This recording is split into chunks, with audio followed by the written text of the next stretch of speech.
विधानसभा क्षेत्र में यहां आयोजित कर रहे हैं। हमारे बीच में आपके इस विधानसभा क्षेत्र के लोकप्रिय विधायक,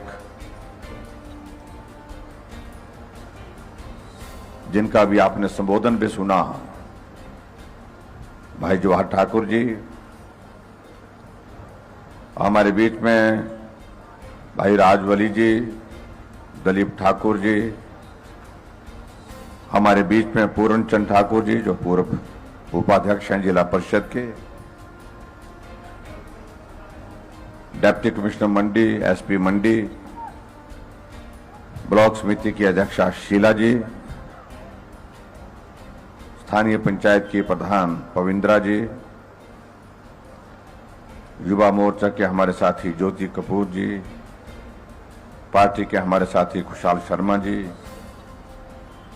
विभिन्न मोर्चों और प्रकोष्ठों के सभी हमारे पदाधिकारी। मैं क्षमा चाहूंगा, सबका नाम लेना संभव नहीं है। और यहां उपस्थित भाइयों बहनों, नौजवान साथियों और पत्रकार मित्रों, आज एक बार फिर से द्रंग विधानसभा क्षेत्र में आप सबका दर्शन करने का सौभाग्य प्राप्त हुआ है। थोड़ा हाँ, और आप बड़ी संख्या में आज के इस कार्यक्रम में यहां पर पहुंचे हैं, उसके लिए मैं आप सबका बहुत बहुत धन्यवाद करता हूं।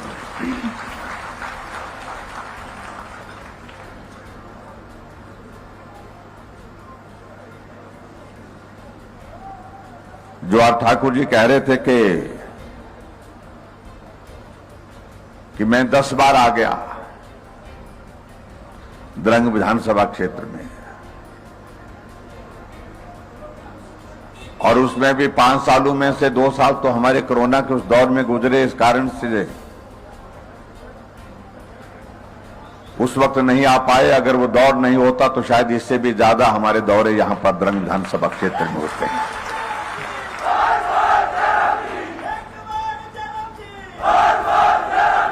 लेकिन मैं ये भी सोच रहा था कि कहीं मैं ज्यादा तो नहीं आ रहा हूं।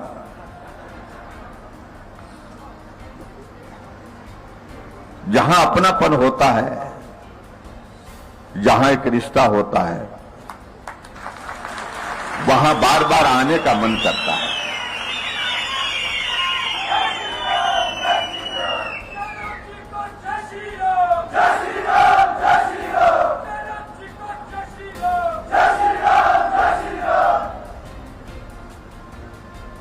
और ये वास्तविकता भी है, ये सच्चाई भी है कि हमारा सराज विधानसभा क्षेत्र, द्रंग विधानसभा क्षेत्र साथ मिलता हुआ है। बोली भाषा, रिश्ता नाता हमारा आपस का आज का नहीं, वर्षों का है। और उसके साथ साथ में हमारी मुश्किलें भी एक जैसी हैं, हमारी खुशियां भी एक जैसी हैं, हमारी नाटी भी एक जैसी है। तो इसलिए जब चीजें एक जैसी हों तो मैं ऐसा अनुभव करता हूं, ऐसा महसूस करता हूं कि मैं अगर द्रंग विधानसभा क्षेत्र में आपके बीच में आ रहा हूं तो ऐसा लगता हूं कि मैं द्रंग में नहीं, मैं सराज में ही हूं, सराजियों के बीच में हूं।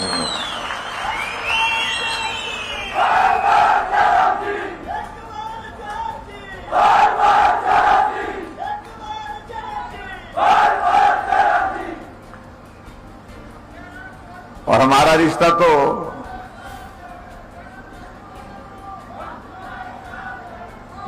रिश्ता तो आपके जो हमारे यहां इस विधानसभा क्षेत्र में कांग्रेस के नेता हैं उनके साथ भी है, सराजियों का भाई। हम कैसे भूल जाएंगे।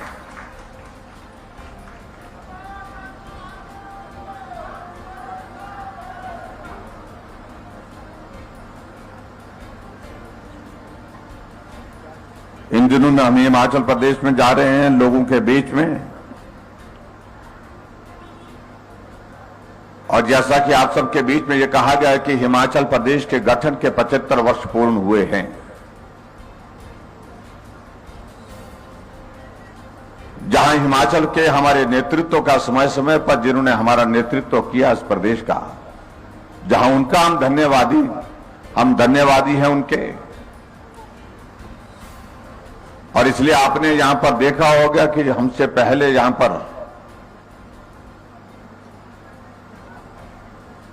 एक डॉक्यूमेंट्री आपने देखी होगी। इस डॉक्यूमेंट्री में हमने डॉक्टर वाई.एस. परमार से लेकर ठाकुर रामलाल जी से लेकर वीरभद्र सिंह जी से लेकर के श्री शांता कुमार जी, श्री प्रेम कुमार धूमल जी से लेकर के सभी पूर्व मुख्यमंत्री जो हिमाचल प्रदेश के रहे हैं उनका चित्रण किया है, उनका जिक्र किया है, उनका भी योगदान रहा है। लेकिन ये कार्यक्रम हमने विशेष तौर से पूरे हिमाचल प्रदेश में हर विधानसभा क्षेत्र में आयोजित किए हैं कि नेताओं का आभार हम मंच पर से करते हैं, एक बार नहीं अनेक बार करते हैं, वो करते रहेंगे भी। लेकिन जनता का धन्यवाद इस हिमाचल की इस यात्रा में करने के लिए कोई मुख्यमंत्री नहीं निकला। हम निकले आज द्रंग विधानसभा क्षेत्र में आकर के आप सबका आभार करने के लिए हम आए।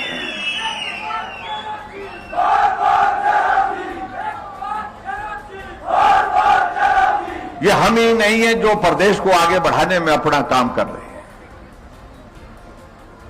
ये हम सब हैं जिन्होंने हिमाचल प्रदेश को आगे बढ़ाया है। और हिमाचल प्रदेश ये हम सबका है, इसलिए हम सबका ये दायित्व बनता है, जिम्मेवारी भी बनती है कि हिमाचल के विकास की इस यात्रा में हमारा जो महत्वपूर्ण योगदान रहा है उसको हम आने वाले समय में भी उसी तरह से जारी रखेंगे। ये भी आज की आवश्यकता है। हमारे मित्र कई आजकल बहुत परेशान हैं इस बात को लेकर के कि हम क्यों जा रहे हैं, हम क्यों इस प्रकार के कार्यक्रमों के आयोजन कर रहे हैं। हमने कहा आजादी के 75 वर्ष बीत गए और हमारे देश के यशस्वी प्रधानमंत्री नरेंद्र मोदी जी ने पूरे देश के सामने एक पूरा चित्रण रखा कि 75 वर्ष आजादी के बीतने के बाद आओ हम अमृत महोत्सव मनाते हैं और इस अमृत महोत्सव के माध्यम से हम पूरे देश की जनता का अभिनंदन भी करेंगे। देश में जिन लोगों ने अपना योगदान दिया उनका सम्मान भी करेंगे। लेकिन आज से पहले जो सत्ता में लोग रहे उन्होंने कभी सोचा नहीं, और ये भी मानता हूं इस बात को लेकर के ये एक सबसे बड़ी एक कमी है, एक कमजोरी है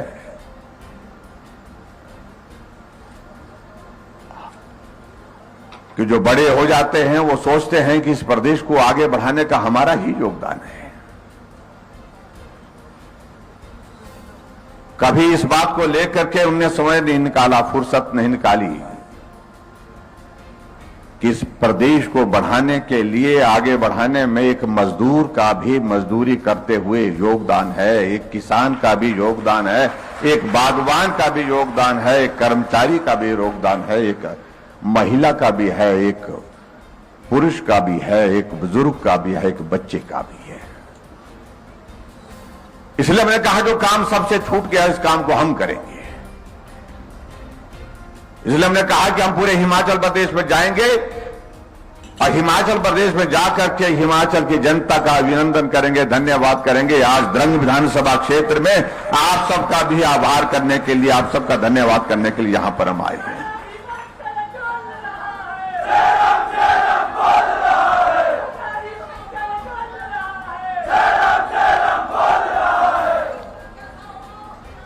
और मैं ये जरूर कहना चाहूंगा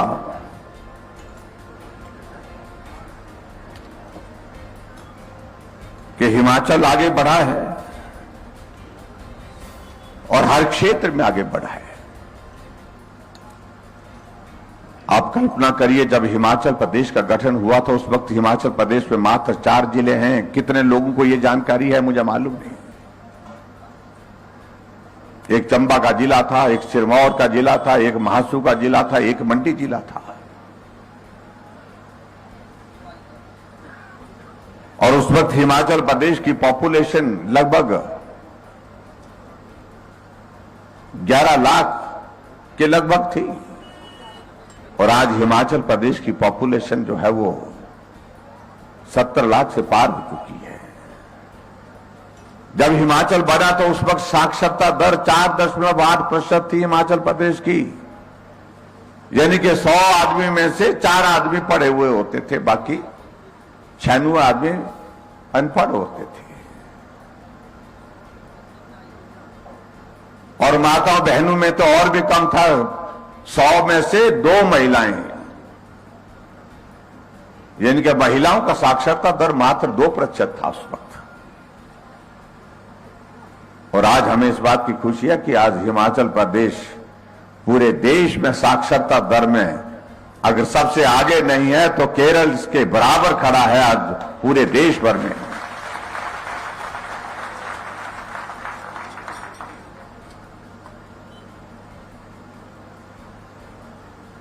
जब हिमाचल बना तो उस वक्त हिमाचल प्रदेश में सड़कों की लंबाई 228 किलोमीटर थी और आज हिमाचल प्रदेश में सड़कों की लंबाई 39,500 किलोमीटर है।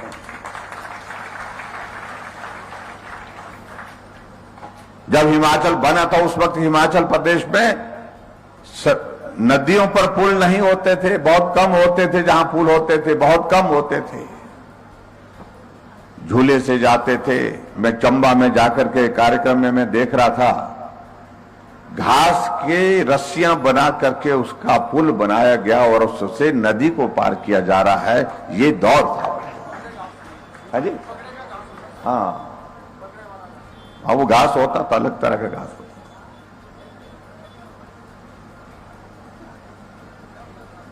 और नदी पार करने के लिए उस वक्त जो है वो भैंस की खाल में हवा भर दी जाती थी और उसको जब वो फूल जाती थी वो पानी पर तैरती थी, उसका सहारा लेकर के लोग नदी को पार करते थे। मेरा आपसे इस बात के लिए निवेदन, जो यहां आए हैं, जहां प्रदर्शनी लगी है सामने, उस प्रदर्शनी को भी देखिए जिसमें हमने जिक्र किया हिमाचल तब और हिमाचल अब, उसमें देखिए आप।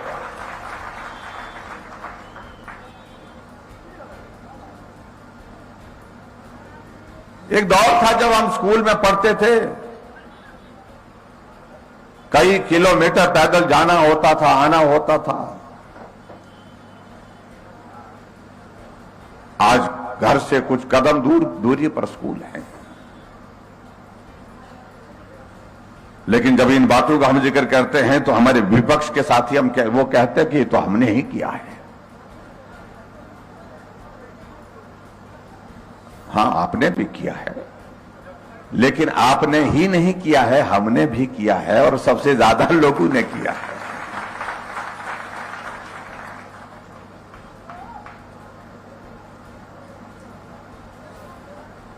आप सबके आशीर्वाद से हिमाचल प्रदेश में हमारी सरकार का 5 वर्ष का कार्यकाल पूरा हो रहा है।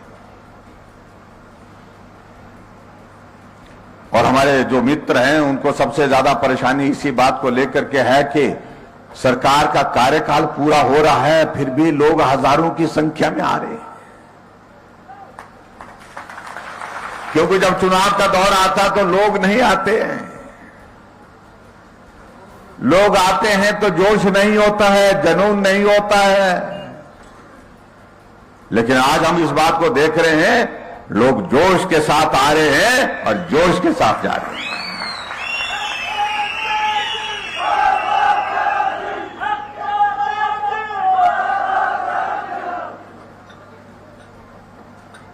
हमें कहा जा रहा कि बड़े बड़े तंबू लगा रहे हैं। यहां भी तंबू लगाया, बरसात का मौसम है भाई, बारिश हो जाएगी तो हमारे भाई बहन जो यहां आए कार्यक्रम में उनके लिए तंबू लगाया है, तो क्या बुरा किया। मैं सिर्फ उनको एक ही बात कहना चाह रहा हूं,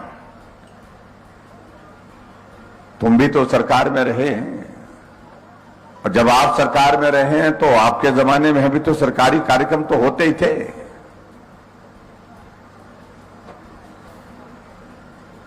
और जब हम सरकार में हैं तो क्या सरकारी कार्यक्रमों के लिए आपको चंदा देंगे? हम आपको निमंत्रण देंगे कि हमारी सरकार में आप कार्यक्रम करो जी, यहां पर हम तंबू लगा करके देते हैं, आप आओ यहां पर भाषण दो।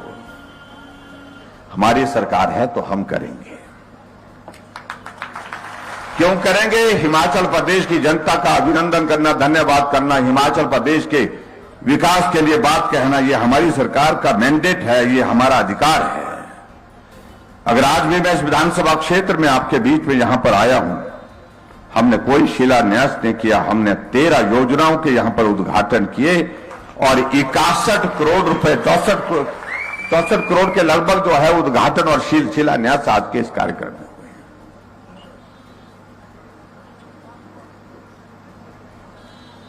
64 करोड़ रुपए को उद्घाटन और शिलान्यास होने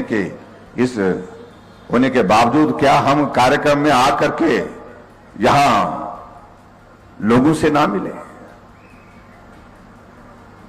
स्वाभाविक रूप से उनकी एक परेशानी है, क्योंकि उनको आजकल एक ही चिंता लग रही है कि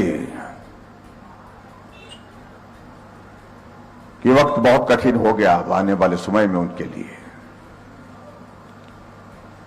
इसलिए हमारे तंबू का जिक्र कर रहे हैं। मैं कल भी मजाक कर रहा था, मैंने कहा भाई उन मित्र को कहना हमारा तो तंबू दिल्ली में भी गड़ा हुआ है, हमारा तो प्रदेश में हिमाचल में भी गड़ा हुआ है, तंबू आपका उखड़ गया तो हम क्या करें भाई?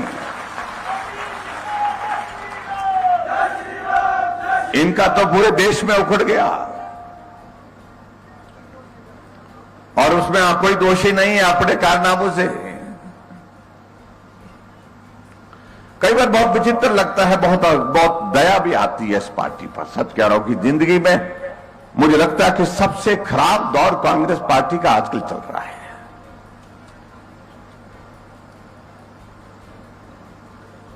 अभी दिल्ली में कहा कि बेरोजगारी के खिलाफ, महंगाई के खिलाफ हम यात्रा शुरू करेंगे। दिल्ली में सारे कांग्रेस के नेता गए, हर क्षेत्र से गए, आपके यहां से भी गए, हमारे यहां से भी गए होंगे। लेकिन उनके राष्ट्रीय नेता मंच पर जब चढ़े, भाषण देने लगे तो आटे को भी लीटर में तोल रहे हैं।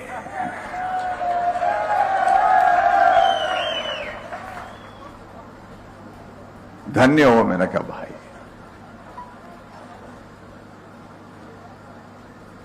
अब उन लोगों को मालूम नहीं है कि कभी दुकान पे जाकर के आटा उनने लाया नहीं, वो भी सच्चे हैं। वो लीटर के हिसाब से मिलता है या किलो के हिसाब से मिलता है, नहीं मालूम भाई।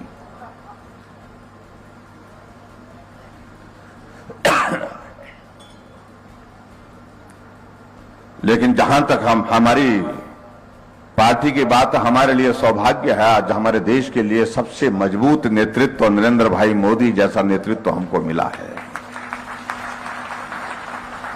जो एक विश्व नेता की छवि के साथ भारत को आगे बढ़ा रहे हैं।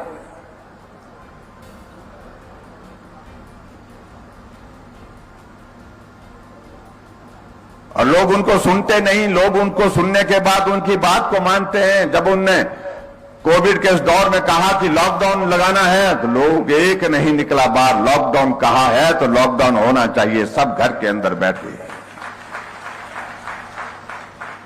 जब मोदी जी ने कहा ताली बजाओ, ताली बजाई, थाली बजाओ, थाली बजाई, दिया जलाओ, दिया जलाया। किसके लिए आखिरकार उनने कहा? ये दिल से उनने कहा कि आओ हम इस संकट के क्षण में अपने और अपने साथियों के लिए, अपने परिवारजनों के लिए भगवान से, देवी देवताओं से प्रार्थना करते हैं कि हम इस दौर से बाहर निकले, हम सुरक्षित रहें। और कांग्रेसी कहने लगे कि हमसे भी ताली बजाई, थाली बजाई, शंख बजाया। मैंने कहा इसका मतलब यह है कि नरेंद्र मोदी जी सबके नेता हैं, तुमको भी मानना पड़ेगा जो उन्होंने कहा, तुमने भी उसका अमल किया। यह हकीकत है। जब कोविड का दौर चल रहा था, बड़े देश जो एडवांस्ड कंट्रीज हैं, जो बहुत तरक्की की राह पर आगे बढ़ चुके हैं देश, वहां के नेता लोग कहते रहे लॉकडाउन, लेकिन लोगों ने सुना, माना नहीं, सब निकल पड़े। लेकिन यहां लॉकडाउन कहा तो लॉकडाउन हुआ। नेतृत्व के ऊपर भरोसा, ये सबसे बड़ी चीज होती है। और ये चीज जो मैं कह सकता हूं एक व्यक्ति में निहित है, वो है देश के प्रधानमंत्री नरेंद्र मोदी जी।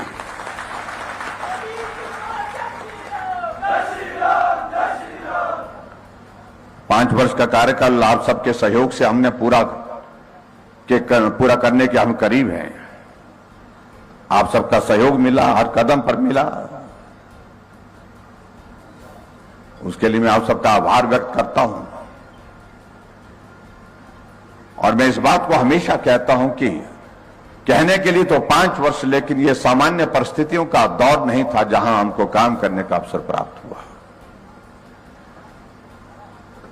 हम 3 साल काम किए, 2 साल तो संकट में हमारे गुजरे। 2 साल में हम इसी काम को लगे रहे कि आदमी की जिंदगी को कैसे बचाएं। लेकिन हमने कोशिश की, हमने प्रयत्न किया उस कोविड के संकट के दौरान, और आप सबका बहुत आशीर्वाद मिला। हिमाचल के 2.5 लाख से ज्यादा लोग दूसरे प्रदेशों के कोने में फंसे हुए थे, अलग अलग जगह फंसे हुए थे।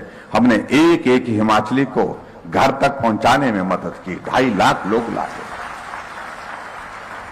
हमारे बच्चे राजस्थान के कोटा में थे।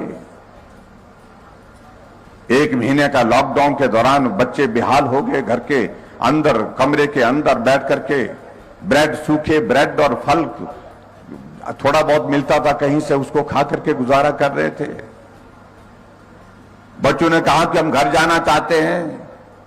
उनके मां बाप हमको मिलने के लिए कहा कि हमारे बच्चों को लाने का इंतजाम करो। आने जाने के सारे रास्ते उस वक्त बंद थे, लेकिन हमने उन बच्चों को सुरक्षित लाने के लिए हिमाचल प्रदेश की 60 बसें यहां से रवाना की और उन बच्चों को कोटा से गाड़ी में बिठा करके घर तक पहुंचाया।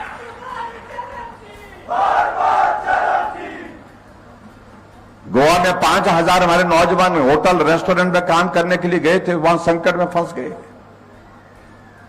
हमने ट्रेनें लगा करके, वहां से स्पेशल ट्रेनें लगा करके उनको हिमाचल तक पहुंचाया, घर तक पहुंचाया।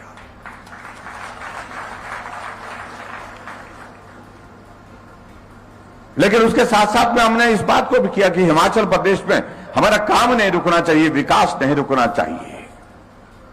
इसलिए सर्वत्र विकास करने की, हर जगह काम करने की हमने कोशिश की, हर विधानसभा क्षेत्र में। और उसी के अंतर्गत में यहां भी, इस विधानसभा क्षेत्र में भी आपके यहां पर आया हूं, तो यहां पर भी हमारे 64 करोड़ के उद्घाटन और शिलान्यास आज हम कर रहे हैं, जब हम चुनाव के बहुत नजदीक। और उद्घाटन तब होते, मैं उन मित्रों को कहना चाहता हूं, जब जमीन पर काम होता है।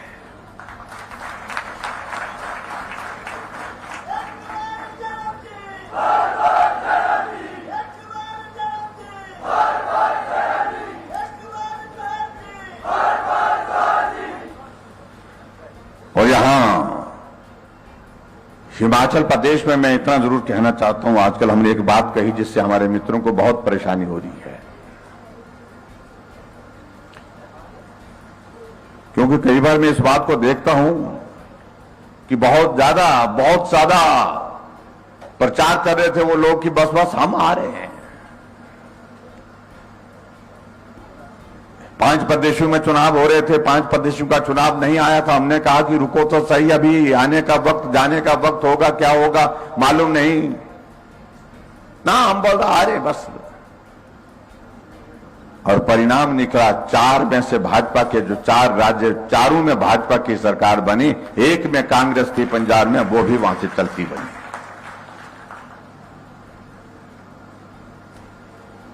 बची कहां कांग्रेस? देश में तो बची नहीं।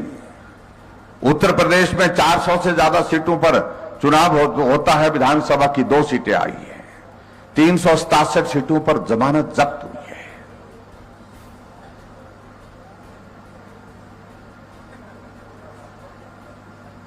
और आज हालात ऐसे हैं कि उनके बड़े बड़े नेता उनकी पार्टी छोड़ के जा रहे हैं। गुलाम नबी आजाद हो गए, यानी कि पार्टी छोड़ करके निकल गए। उन्होंने कहा कि बहुत हो गया, जिंदगी का सारा वक्त मैंने पार्टी के लिए लगाया। 1970 में पार्टी में आया था, पार्टी ने बहुत कुछ दिया भी, लेकिन उसके साथ साथ जो आज के हालात हैं, उस हालात में मैं पार्टी में नहीं काम कर सकता हूं।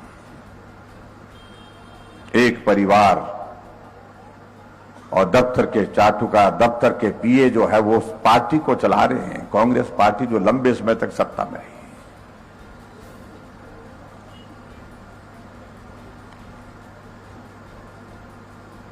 और हिमाचल प्रदेश में आपने देखा कि कांग्रेस के वर्किंग प्रेसिडेंट 2 बार के विधायक पवन काजल पार्टी छोड़ करके भाजपा में शामिल हुए, नालागढ़ के 2 बार के विधायक और कांग्रेस पार्टी के वाइस प्रेसिडेंट स्टेट के वो भी पार्टी में हमारी पार्टी में शामिल हो गए।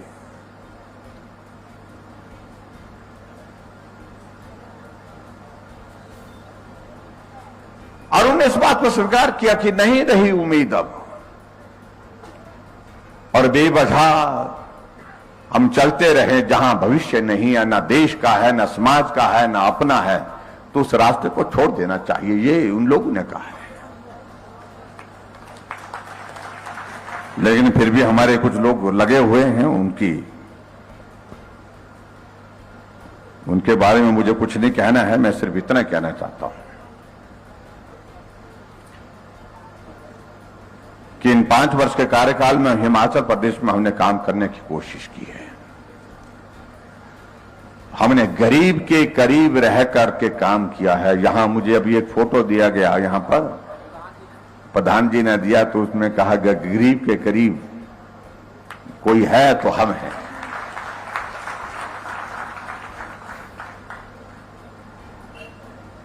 जितनी भी योजनाएं आप देखेंगे उसमें गरीब के लिए कुछ ना कुछ हमने हमेशा मदद करने का रास्ता ढूंढा है। अगर हमने पेंशन की शुरुआत की, 60 साल की उम्र के सभी बुजुर्गों के लिए पेंशन का प्रावधान किया, उसमें एक ही भाव है कि गरीब आदमी आज भी 1000 रुपए या 1500 रुपए, 1800 रुपए जो पेंशन के माध्यम से उनको मिलता है, उसका इंतजार करता है। जब पेंशन आएगी तो मैं कोई एक चीज जो है अपने काम की खरीदूंगा, मैं अपनी जरूरत को उससे पूरा करूंगा। जो हमें प्रश्न खड़ा करते हैं कि कुछ नहीं किया, वो 4 लाख लोगों को हिमाचल प्रदेश में पेंशन देते थे, हम 7.5 लाख लोगों को पेंशन दे रहे हैं। वो 400 करोड़ रुपए खर्च करते थे पेंशन पर, हम 1300 करोड़ रुपए खर्च कर रहे हैं।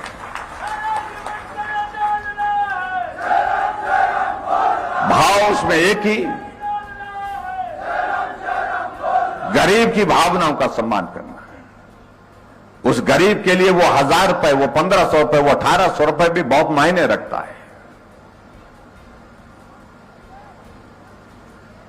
गरीब आदमी के इलाज के लिए हमने हिमकेयर की शुरुआत की। आयुष्मान भारत आदरणीय प्रधानमंत्री जी ने पूरे देश भर में शुरू की।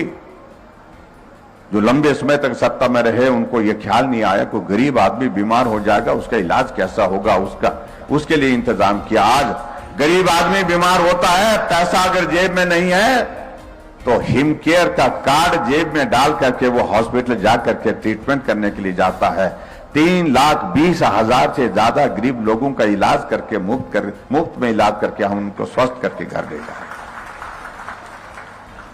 ये भाव आने चाहिए थे। पहली सरकार जो लंबे समय तक रही, जो बार बार सत्ता में रहे, क्यों नहीं आया? लेकिन गरीब के प्रति भाव नहीं था।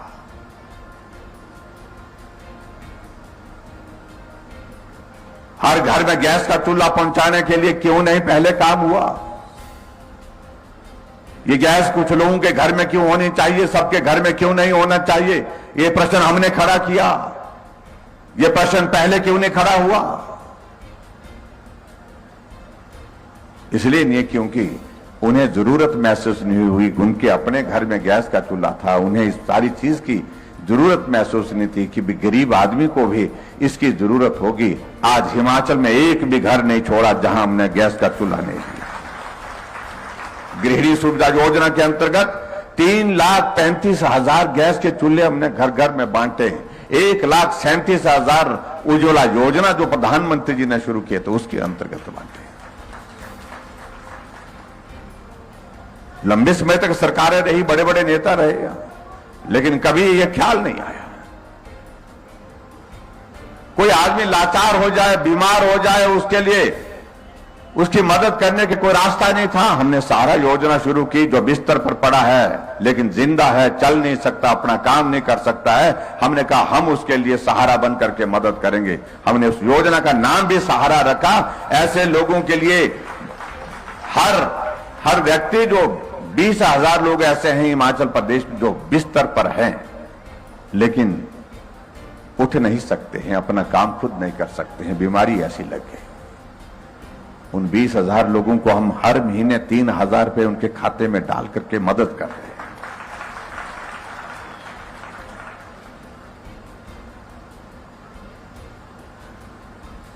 हमारी एक बीपीएल परिवार की एक बेटी जिसकी शादी होती है, शादी के अवसर पर हमने कहा अगर मां बाप उसको मदद करने की स्थिति में नहीं है, गरीब परिवार से है, तो हमको सरकार की ओर से उसके लिए मदद का रास्ता निकालना चाहिए। हमने निकाला, हमने मुख्यमंत्री शगुन योजना की शुरुआत की, और जिस दिन उस गरीब बेटी की शादी होती है, हम सरकार की ओर से 31,000 रुपए उस बेटी के खाते में जमा करते हैं, उसको आशीर्वाद देते हैं, शुभकामनाएं देते हैं।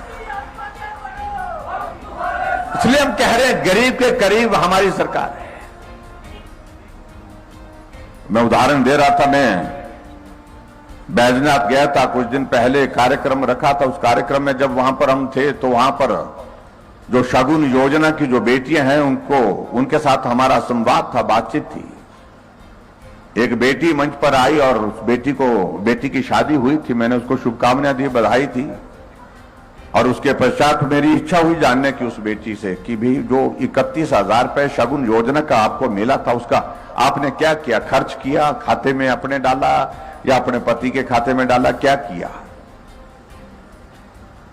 उस बेटी ने कहा कि 31,000 रुपए जो सरकार की ओर से शगुन योजना के अंतर्गत मुझे मिला, उसके लिए मैं सरकार का धन्यवाद करती हूं।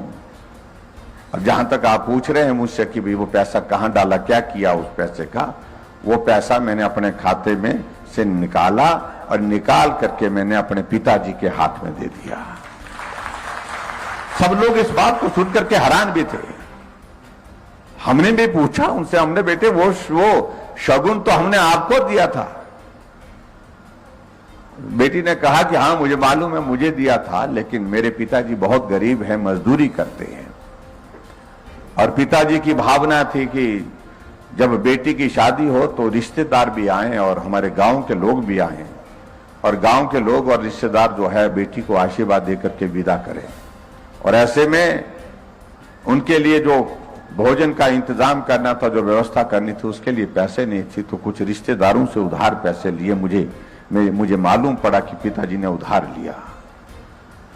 और जब मैंने सोचा कि मैं तो दूसरे घर जा रही हूं, लेकिन मेरे जाने के बावजूद भी मेरे पिताजी मालूम नहीं कब तक मजदूरी करके उस ऋण को चुकता करते रहेंगे, इसलिए मैंने कहा कि मैं बोझ नहीं बनना चाहती हूं पिता पर, मुझे आपका आशीर्वाद ही प्राप्त है, आप मुझे आशीर्वाद देकर के विदा करिए। और ये 31,000 रुपए जो मुझे सरकार की ओर से मिला है, इससे जो ऋण आपने रिश्तेदारों से लिया है, पैसा लिया है, उसको आप चुकता करिए। आप कहिए, देखिए आप बेटी की पिता के प्रति क्या भावना, किस प्रकार की भावना ये बेटी ही कर सकती है। मैं कह रहा हूं मां बाप के लिए किस प्रकार का एक रिश्ता होता है।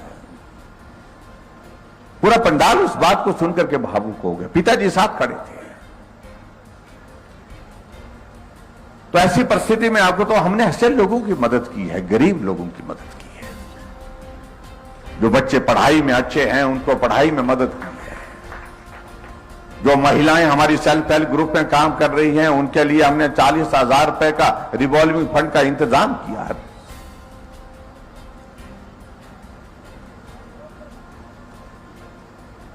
अब माताएं बहनें हमारी बड़ी संख्या में कार्यक्रम में जाती हैं, बड़ी संख्या में काम पर घर से बाहर निकलती हैं। हमने कहा कि माताएं बहनें हमारी आबादी का आधा हिस्सा है, उनका आना जाना सरल हो जाए तो उनको कुछ राहत देनी चाहिए। तो हमने तय किया कि हिमाचल प्रदेश में बसों में महिलाओं का किराया आधा लिया जाएगा। और जब आधा लेने की बात कही तो कांग्रेस के लोग कहने लगे कि मुंहखोर बना दिया। आप देखना कुछ नेताओं की सोशल मीडिया में जो पोस्टें डली हैं उसमें उन नेताओं ने कहा है वो आएंगे आप लोगों के बीच में वोट मांगने के लिए। हमने कहा कम से कम महिलाओं के प्रति ऐसे अपमानजनक टिप्पणियां मत करिए। महिलाएं हमारी स्वाभिमान से परिपूर्ण हैं, वो अपने सम्मान को सबसे ऊपर मानती हैं। हमने अगर उनके लिए मदद के रास्ता निकाला है, हमने उनको राहत देने का रास्ता निकाला है, तो कम से कम उनको मुफ्तखोर शब्द मत इस्तेमाल करिए, नहीं तो इसका खामियाजा आने वाले समय में भुगतना पड़ेगा, और वो भुगतना भी पड़ेगा। हमने हिमाचल प्रदेश में इससे आगे बढ़कर के एक निर्णय और लिया कि हमारे हिमाचल में ऊर्जा पैदा हो, बिजली पैदा होती है, बिजली हम दूसरे प्रदेशों को बेचते हैं, हरियाणा को, पंजाब को, दिल्ली को, राजस्थान को, नेशनल ग्रिड को हम बिजली बेचते हैं। हमने कहा हिमाचल का जो हमारा मध्यम वर्ग और गरीब वर्ग, उन लोगों के लिए कुछ राहत देनी चाहिए, और इसलिए हमने निर्णय किया हिमाचल प्रदेश में, निर्णय क्या किया हमने कि 125 यूनिट तक बिजली का कोई पैसा हम नहीं लेंगे। अभी आपने देखा होगा कि जुलाई महीने का बिल आया बिजली का, लेकिन कितना आया? 0 बिल आया। मैंने अधिकारियों को पूछा, जब इस योजना का हम बना रहे थे, तो अधिकारियों ने कहा जी बहुत मुश्किल है। मैंने कहा कितना किराया लेते हैं आप गरीब से गरीब आदमी के लिए? तो कहा कि एक बार मीटर किसी घर में लग गया तब लट्टू जले चाहे ना जले 55 रुपए 55 रुपए हर महीने का उसको देना ही पड़ता। हमने कहा वो क्यों देना पड़ता है? वो देना इसलिए पड़ता है क्योंकि 15 रुपए मीटर के फिक्स चार्जेज है, और उसके बाद 40 रुपए जो है सर्विस चार्जेस के जो फिक्स चार्जेस है वो देने ही पड़ते हैं। 55 रुपए देने पड़ते हैं, लट्टू जले ना जले। और हमारे और आपके तो रिवाज है कि यहां पर हमारे तो दोगरी के लिए जाते हैं, दोगरी बोलते हैं आपके ना, गर्मी के मौसम में, बरसात के मौसम में दोगरी के लिए जाते हैं, 4-6 महीने वहां गुजारते हैं। जब सर्दी का मौसम आता है तो नीचे आते हैं। जो दोगरी में लट्टू लगा हुआ है, जलता है नहीं है, मीटर लगा के रखा है वहां पर, और उसके बाद हर महीने का 55 रुपए उसका भुगतना पड़ रहा था। हमने कहा यह गलत है भाई, जब लट्टू जला नहीं तुम्हारा तो पैसा किस बात का? इसलिए हमने तय किया कि भाई हम हिमाचल प्रदेश में गरीब लोगों के साथ खड़े हैं, और गरीब और मध्यम वर्ग जो है उन दोनों के लिए हमने राहत का रास्ता निकाला। पहले हमने 60 यूनिट बिजली का जिक्र किया था, लेकिन हमारे साथियों ने कहा कि नहीं 60 नहीं, इसको 125 यूनिट करिए। 125 यूनिट हिमाचल प्रदेश में हमने आपको दे दी, और तब जाकर के और भी ज्यादा कहने लगे, हमारे मुफ्तखोर पूरे प्रदेश को बढ़ा दिया। पहले महिलाओं को कहा, फिर कहा पूरे प्रदेश को कर दिया। और अभी मैं इन दिनों में देख रहा हूं कि आजकल इनकी गारंटी चल रही है, गारंटी भाषण दे रहे हैं, बोलते हमारी ओर से हमारी सरकार आएगी तो इस चीज की गारंटी है। 10 गारंटी दी, और गारंटी देने वाले वो लोग हैं जिनकी अपनी ही गारंटी नहीं है। पहले मैंने कहा पहले अपनी गारंटी तो पूरी करो, पक्की करो। वो नहीं हो सकती, वो जनता ने तय करनी है। कहा कि हम आएंगे सत्ता में तो महिलाओं को 18 साल से 60 साल तक हम 1500 रुपए महीने का देंगे।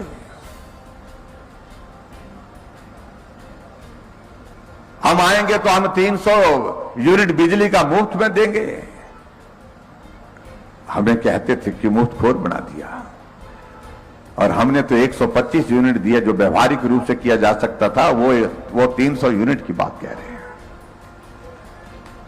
और मैं उनसे पूछना चाहता हूं, कांग्रेस के नेताओं को, जिन राज्य के मुख्यमंत्री ने आकर के यहां पर यह घोषणा की, क्या नाम उनका, बघेल है, वहां से छत्तीसगढ़ से जो मुख्यमंत्री हैं, वो यहां आए, उनसे पूछिए कि क्या वो अपने प्रदेश में 1500 रुपए हर महिला को दे रहे हैं? क्या वहां पर वो 300 यूनिट बिजली का फ्री दे रहे हैं? क्या नहीं दे रहे हैं।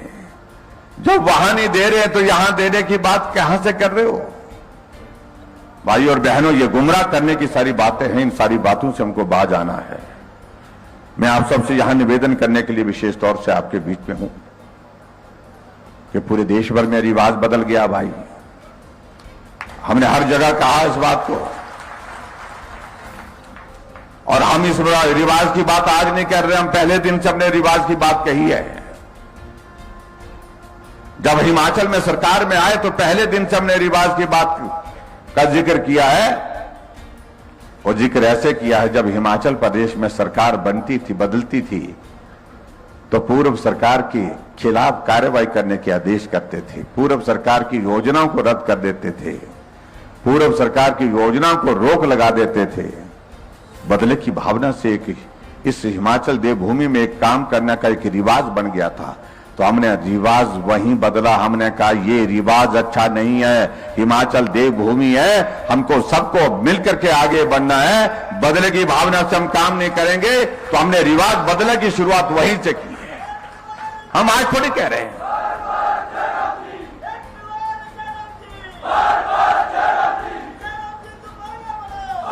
और ऐसे ऐसे रिवाज डाल दिए थे। रिवाज तो यह भी बना हुआ था कि भाई सरकार बदल गई थी तो टोपी बदल जाती थी।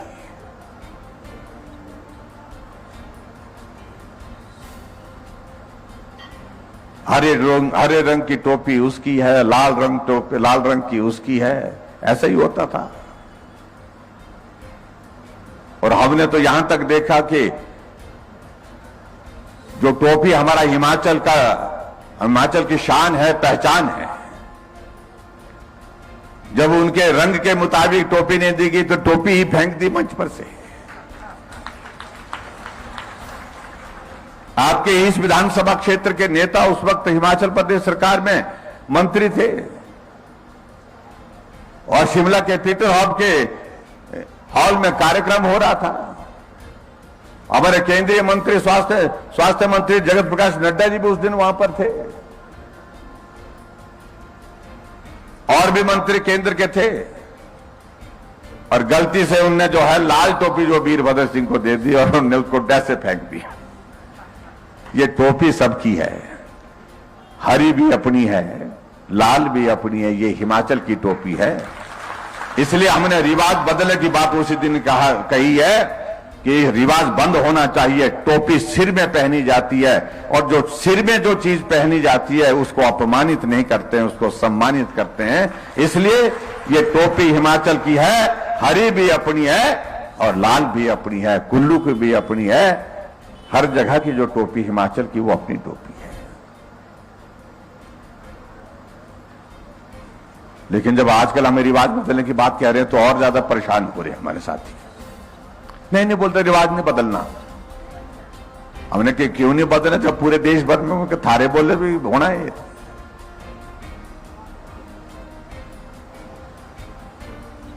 क्योंकि उनको बहुत परेशानी हो रही है इस बात से।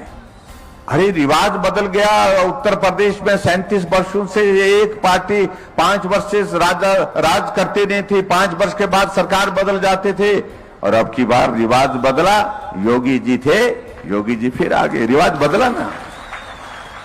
उत्तराखंड में जब से उत्तराखंड बना कभी भी सरकार 5 वर्ष के बाद फिर रिपीट नहीं हुई। अब की बार धामी जी थे, धामी जी फिर आगे ना। गोवा में वही हुआ, मणिपुर में वही हुआ, हमारे हरियाणा में 2014 में हमारी पार्टी की सरकार बनी थी। 2019 में 5 वर्ष का कार्यकाल पूरा होने के बाद फिर वहां पर मनोहर लाल खट्टर जी मुख्यमंत्री आज हैं। तो रिवाज बदला है ना, जब पूरे देश में बदल गया। हम भी कह रहे हैं कि जब पूरे देश में बदल गया तो भाई हमने कितना कर पकड़ना, यहां भी बदलना ही है। ये बदलना ही है, हर हालत में बदलना है। और हिमाचल उस दिशा में चल पड़ा है जहां अब इस रिवाज को बदलेंगे और हिमाचल प्रदेश में फिर भारतीय जनता पार्टी की सरकार फिर सत्ता में आएगी। ये मैं आप सबके आशीर्वाद चाहता हूं।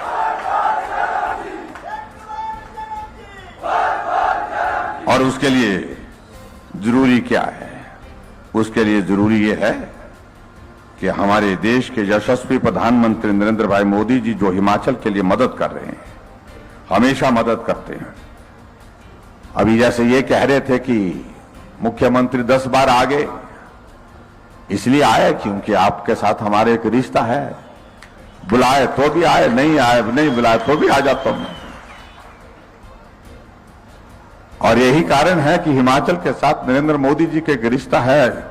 अभी तक हिमाचल प्रदेश में 7 बार उनका आना हो गया, 7 बार।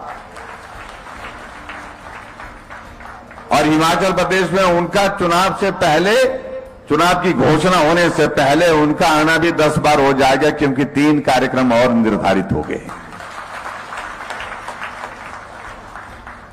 मंडी के पड्डल के मैदान में 24 तारीख को युवाओं का सम्मेलन रखा है। यहां सभी नौजवान बैठे हैं। युवाओं से मेरा निवेदन है कि उस दिन पूरा पड्डल अलग सूरत के साथ दिखना चाहिए, नौजवान ही दिखना चाहिए। वहां पर नौजवान हमारी चाहे बेटियां हैं चाहे बेटे हैं, सब वहां पर उस दिन पहुंचे। हमारे को कुछ लोग कहने लगे कि सुना मोदी जी आ रहे हैं, बोलता हम बुजुर्गों को नहीं बुला रहे हैं। मैंने कहा आपके लिए अलग से कार्यक्रम करेंगे, ये युवा मोर्चा का कार्यक्रम होगा हमारा। फिर महिलाएं लगे पूछने में,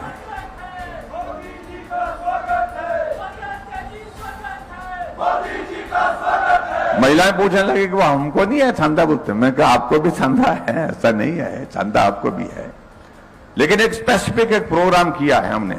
40 साल से कम के यूथ को वहां पर लाने का, पूरी ताकत के साथ नौजवान उनके साथ खड़ा हो करके देश को आगे चलाने के लिए जो है उनको शुभकामनाएं दी। उस दिन मेरा आप सबसे निवेदन है कि बड़ी संख्या में आप पहुंचे। बाकी सारी बातें होती रहेंगी। मेरा जौहर जी से भी इस बात के लिए निवेदन है, पूरण जी हैं बैठे हैं, दोनों साथी तो थे उनके ही, उम्र का बड़ा हिस्सा इकट्ठा निकाला हमने उनके साथ। तो उस वक्त सच्ची बात है कि कोई और रास्ता था नहीं, लेकिन इनको सारी एक एक नब्ज पता है। कुछ पूरण जी को पता है, कुछ जौहर जी को पता है। पूरण जी को ज्यादा है, हाँ ज्यादा है। तो भाई नस ढाकने दोरी वाला है, नब्ज ढाकने दोरी चल रहे हैं।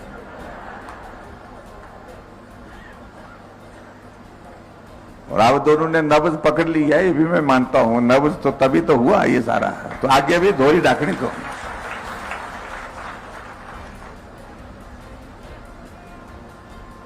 उसके लिए मेरा आप सबसे यही निवेदन है कि भाई, बड़ा दिलचस्प लगता था मेरे को, वो बहुत जोर से बोलते थे यार ये पॉलिटिक्स बहुत खराब हो गई। मैं भी मानता हूं खराब हो गई। फिर बोलते वो कि मैंने तो तय कर दिया कि 72 साल बोलती, कितने बोलेंगी पहले बोलू 72 साल के बाद इलेक्शन नहीं लड़ूंगा, और उसके बाद फिर 75 साल के बाद नहीं लड़ूंगा बोलते हैं। इनके 80 साल बाद, अब पता नहीं कितनी उम्र है, 77। हाँ, अब फिर चुनाव के लिए बोलता कि इलेक्शन लड़ लेना, मैंने बोलता है। पता नहीं उनकी ही पार्टी के एक नेता के साथ कोई उनकी आपस में हुई होगी, उनने कहा कि अब उम्र नहीं रही, उनने कहा कि मेरे साथ चल करके देखना, बोलते हैं पहाड़ में चल करके देखना। वो तो खैर उनकी पार्टी की बातें, उसमें मुझे ज्यादा नहीं कहना है। लेकिन मैं इतना मानता हूं कि अपनी अपनी पार्टी में अपना अपना वो दौर होता है। लेकिन द्रंग विधानसभा क्षेत्र के सभी भाई बहनों से मेरा निवेदन है, मुझे आपकी जरूरत है, मेरी पार्टी को आपकी जरूरत है, नरेंद्र मोदी जी को आपकी जरूरत है, इस प्रदेश को आपकी जरूरत है। जहां हिमाचल में भाजपा की सरकार बनने वाली है, उसमें आपका विधायक हिमाचल प्रदेश की विधानसभा में होना चाहिए। मैंने कभी भी इस तरह से आपसे आशीर्वाद नहीं मांगा, क्योंकि ऐसा मौका जिंदगी में आया ही नहीं। और इसलिए मैं आज आपके बीच में यह कहना चाहूं कि सबसे ज्यादा जरूरत क्या है आपके इस क्षेत्र के लिए, कि यहां विकास हो, इसका यहां काम हो, यहां हर क्षेत्र में काम हो। उस दृष्टि से हिमाचल प्रदेश में अगर यूनिवर्सिटी बनाने के लिए लगभग 64-65 वर्षों के बाद कोई यूनिवर्सिटी दूसरी बनी, तो वो हमने मंडी में बना करके दी है, मंडी में बना करके। और आज मैं पता कर रहा था, मंडी की जो नई यूनिवर्सिटी में उसमें एडमिशन 700 लोगों की एडमिशन अभी इसी सेशन में पहली शुरू हुई, 700 एडमिशन हो गई। और आपको यह भी मैं कहना चाहता हूं, संभावना यही बन रही है कि वो यूनिवर्सिटी का कैंपस आपके ही विधानसभा क्षेत्र बासाधार में बन रहा है।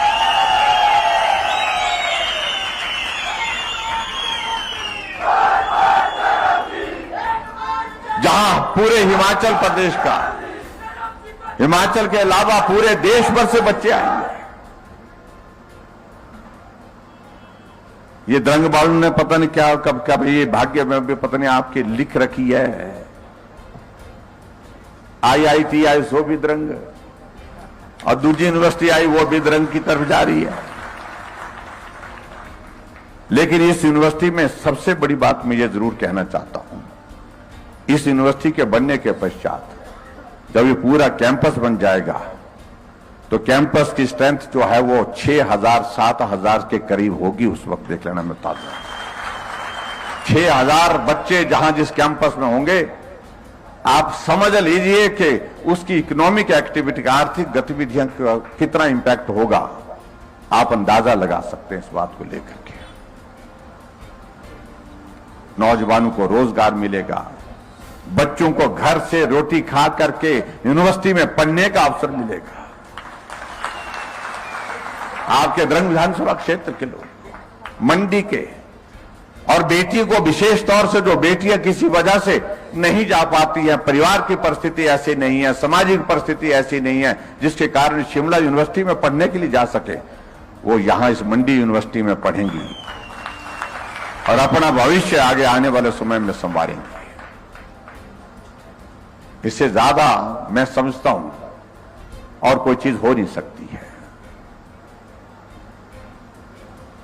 जिसको हम कह सकते हैं कि स्टेट का सबसे बड़ा कोई इंस्टीट्यूशन कोई अगर होगा वो यूनिवर्सिटी होती है।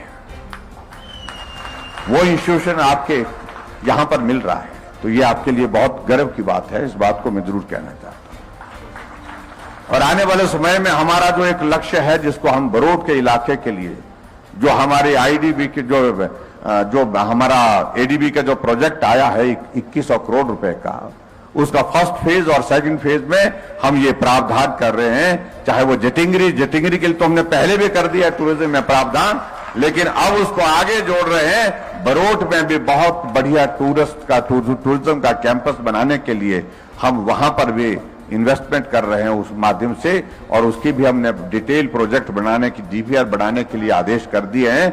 और पराशर आपका 3 चीजें ऐसी कनेक्ट हो जाएंगी, ऐसी जुड़ जाएंगी, जहां देश भर का, प्रदेश भर का टूरिस्ट आएगा, घूमेगा, रहेगा, देखेगा, आनंद करेगा।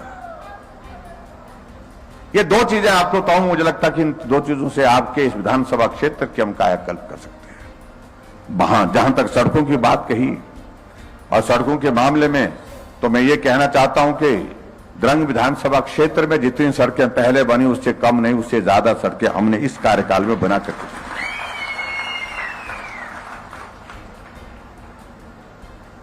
इसलिए भाई और बहनों, मुझे आप सबसे यही कहना है, ये साथ मजबूत करिए, आपके काम आएगा।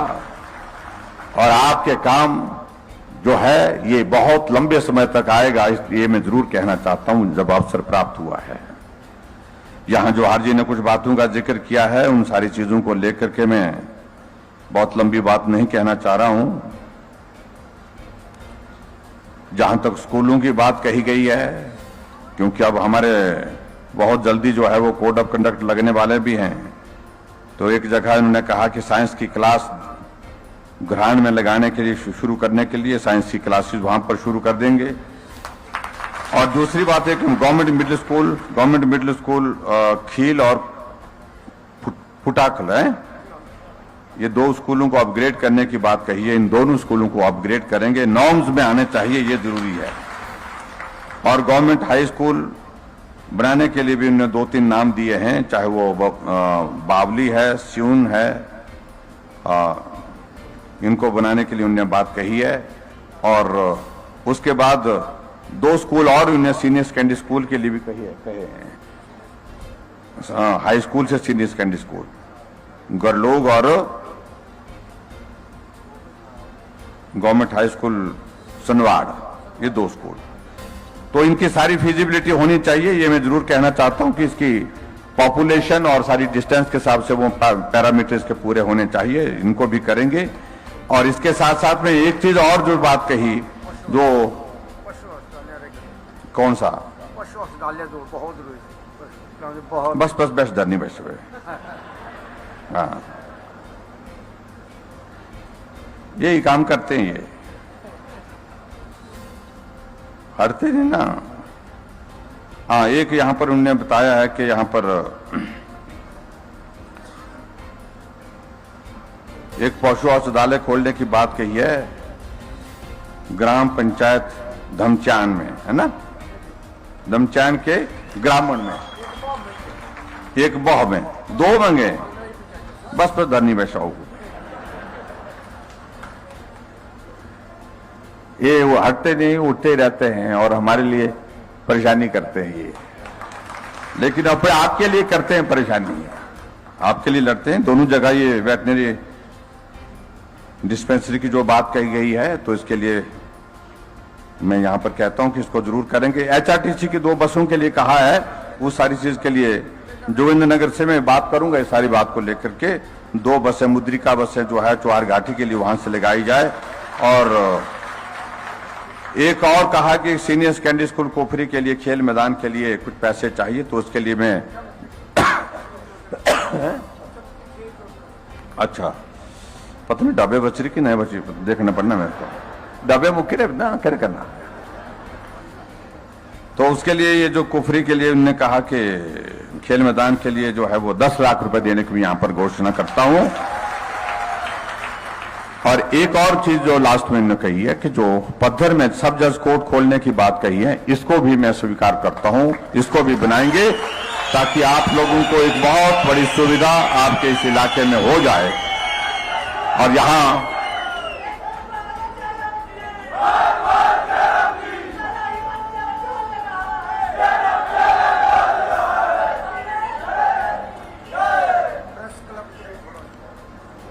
बात तो ठीक है, आप लोगों ने जो बात कही है कि एक बार जा रहा हूं फिर बार बार जा रहा हूं, वो तो बात ठीक है, पर बोल करना ना खट्टी के रहना है, खटना पड़ेगा आप लोगों को भाई। तो मेरा आपसे निवेदन है कि खटने में लग जाना अब आप लोगों ने, और द्रंग विधानसभा क्षेत्र आगे बढ़े, साथ चले, मिल करके भाई जौहर जी और पूरण जी दोनों भाई जो मिल करके चलेंगे और हम दोनों इन दोनों को ताकत देते रहेंगे और इस क्षेत्र में सब मिलकर के काम करेंगे, ये मैं आपके बीच में मैं कहना चाहता हूं।